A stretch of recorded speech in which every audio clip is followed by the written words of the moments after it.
Hello, welcome back to the next pattern. This pattern is going to be the outside underarm pass to open promenade. Okay, outside underarm pass to open promenade. So let's go ahead and get started. Now this one we're going to go lengthwise, two different directions. Okay, here we go.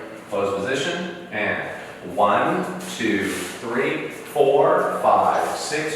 1, 2, 3, 4, 5, 6. 1, 2, 3, 4, 5, 6. Nicely done. All right, let's do it from this angle. And 1, 2, 3, 4, 5, 6. 1, 2, 3, 4, 5, 6. 1, 2, 3, 4, 5, 6. All right, nicely done. Remember, we only did 2 angles on this so you can get a traveling kind of sense of pattern, and also you get to see the follower's footwork as well as the guy's footwork, okay? So break this down as much as you need to, pause it, work on it, come back, and we'll get you ready for the next pattern.